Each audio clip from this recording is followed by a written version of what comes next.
few years ago, my wife and I booked a weekend at a nice-looking bed and breakfast in a small town near where we lived. It was about a 4-hour drive from our house, through some pretty remote stretches of highway. We had taken Friday off work in order to make the drive. We left at noon and planned to arrive at around 4 p.m. Then we would have plenty of time to check in and maybe go for a walk around the town. We had been driving for an hour or two, and the highway was almost deserted. It was a single lane each way. At one point, I asked my wife to change the music on the stereo, and when she did, she noticed that we did not have any cell service. Not a big deal or anything. We didn't need access to every song in the world, but it is actually important to this story. After another hour or so, we noticed a car pulled over on the shoulder, about 300 or 400 feet ahead. We figured it must have been someone having car trouble. I work as a mechanic, so I figured we would stop and see if I could help. If it was a flat tire or something simple like that, then it would really be easy for me to get this guy going again. As we got closer, I could see that there was a man standing next to the car, waving at us. He was about average height, with a beard and a dirty baseball hat. He looked like the kind of guy who would know how to change a tire, but you never know. I stopped my car behind his and got out while my wife stayed in the car. He walked towards me, and we met halfway between the two cars. I could see now that there were no flat tires, and the hood was popped. He said his name was James, and he was very polite and friendly at first.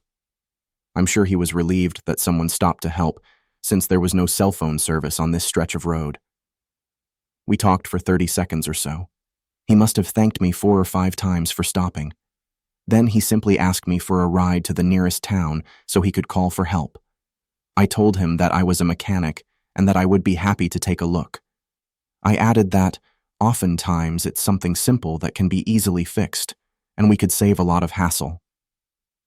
At this moment, his friendly smile changed to an annoyed frown. He looked at me stone-faced, then, with a flash, he forced a smile back onto his face and said something like, "I wouldn't want to put you through that. A ride to town is really all I need." I was spooked by this. It seemed like he just wanted an excuse to get into my car. If my car was broken down, and I would be thrilled to have a mechanic stop at the side of the road, willing to help. We stood there looking at each other for a few seconds. His forced smile was wearing thin, and I said, "I'm happy to look at the car, but that's all I can do for you." When I said that, what was left of his smile disappeared. This guy was angry. I don't remember exactly what he said, but it was some kind of guilt-tripping rant about how people never help each other anymore. I was impervious to his words, though, and I calmly walked back to my car where my wife was waiting. When I got in, my wife asked what happened. I told her, and we took off. I was a little shaken by this incident, but we didn't let it ruin the trip. However, it doesn't end there. About half an hour later, we were stopped at a gas station filling up the car when I looked over at the road. There was a car driving by on the highway. While I was filling up, I looked over at the driver and was shocked to see that it was James, the guy from before. We locked eyes for a split second until he disappeared around a corner. It was then that I realized that I made the right decision by not giving him a ride. He didn't want me to look at his car because he knew there was nothing wrong with it. I can only guess what he would have done if I'd let him get into my car.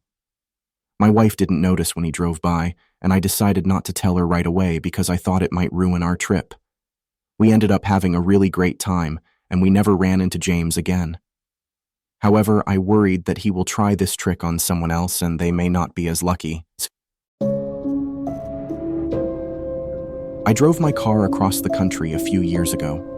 It was something that I wanted to do for a long time, so when I accepted the job on the West Coast, I decided to use that as an excuse to cross something off my bucket list. Of course, it would have been faster and cheaper to fly, but I was really excited to see some of the often overlooked parts of America. However, something would happen to me on the trip that would make me regret that decision. I planned for the trip to take a little over a week. That way, I would have enough time to see some sights, and I wouldn't have to drive after dark. That has always seemed really scary to me. It was day 5 of my trip, and I was ahead of schedule. Utah's border was fast approaching. The Rocky Mountains were in my rearview mirror, and the sun was about to set. It seemed like a good time to stop for the night. I had been lucky enough to find a motel almost every evening so far, and I only had to sleep in my car once up until that point. It wasn't a very good experience, so when I saw a sign for a motel on the highway, I felt relieved.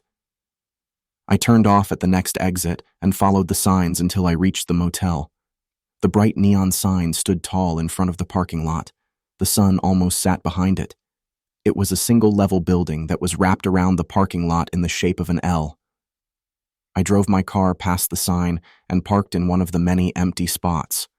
There were 3 or 4 other cars there out of maybe 10 or 15 spaces.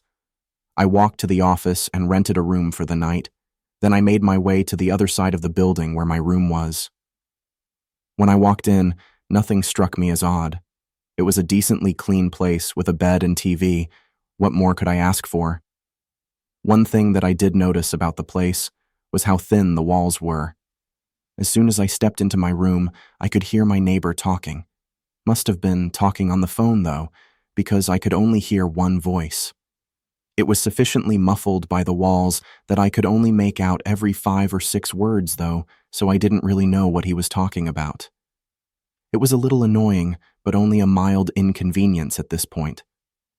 I jumped into the shower and brushed my teeth, ready to get some sleep so I could get back on the road early in the morning. When I went to bed, my head was pretty much against the wall where I could hear my neighbor. Now it sounded like there were 2 people talking, and they seemed to be arguing.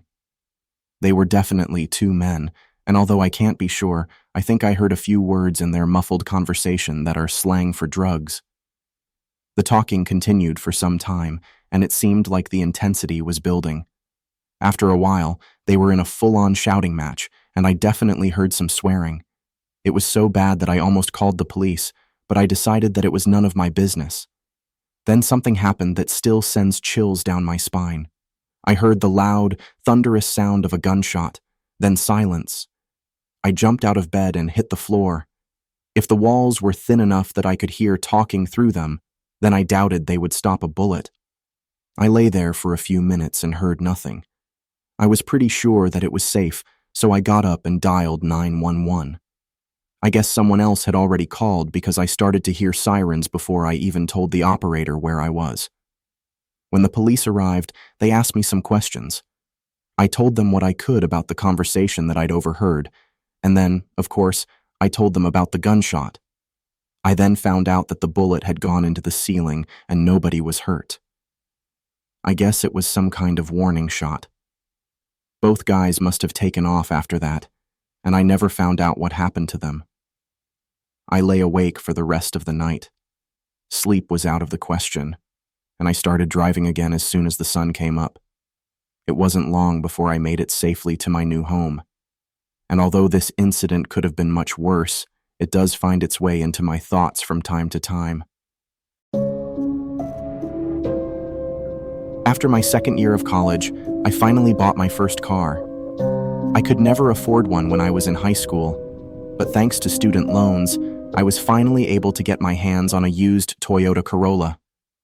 I was driving it back to my parents' house for the summer, a big step up from the bus ride that I was used to. It was about an 8-hour drive, so I made sure to leave early in the morning. I had been driving for several hours, and the boredom started to get to me. I had noticed a few hitchhikers along the way, and I decided not to pick anybody up. I think it might actually be illegal where I live, but I'm not sure. Anyway, after another dull half-hour, I noticed a hitchhiker at the side of the road. I slowed my car as I got close in order to take a look at him before making a decision. He was a younger guy, probably my age, with a scruffy beard and bandana. He wore a jean jacket and brown pants with running shoes. Just a normal-looking guy. I thought I saw my car on the shoulder, and he jogged over. "How's it going?" I said. "Great, thanks, man," he said graciously. "I'm Pete." Then I unlocked the door. He got into the front seat, and I started driving. We were actually hitting it off really well. He was super funny, and we had a lot in common. The time seemed to fly by, and eventually it had been over an hour. It was then that I realized that he never told me where he was going, so I asked him. He told me that his friend has a small hobby farm close to here, and he was going to visit. He said that he would get out on the highway and walk the rest of the way if I didn't want to take him all the way there.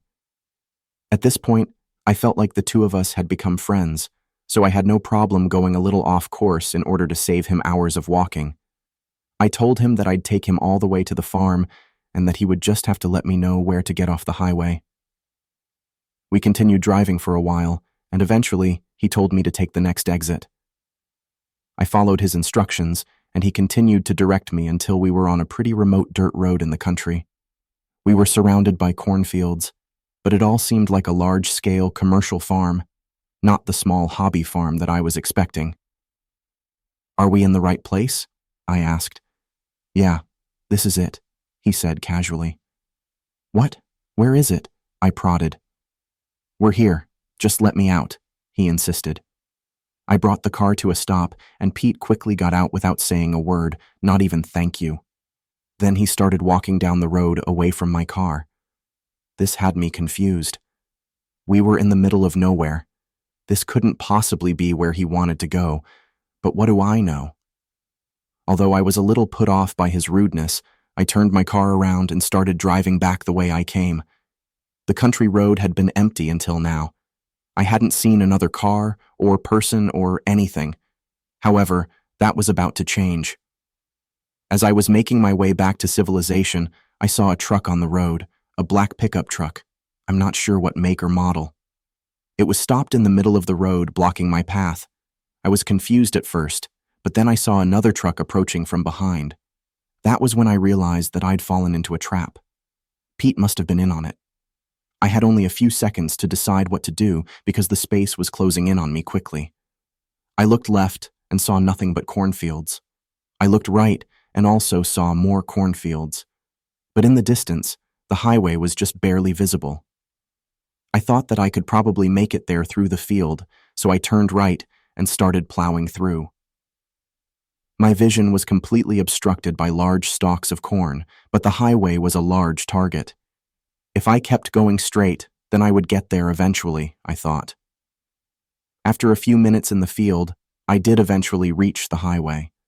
I turned onto it and got at least a few yards from the other drivers when they saw me emerge. That was a close call, but it could have ended a lot worse. What really gets me about this experience was how easy it was for Pete to gain my trust. Normally, I would not allow a stranger to lead me into the middle of nowhere alone, but all it took was an hour of good conversation, and I was willing to lower my defenses. Live and learn, I guess. Stay safe out there, everyone.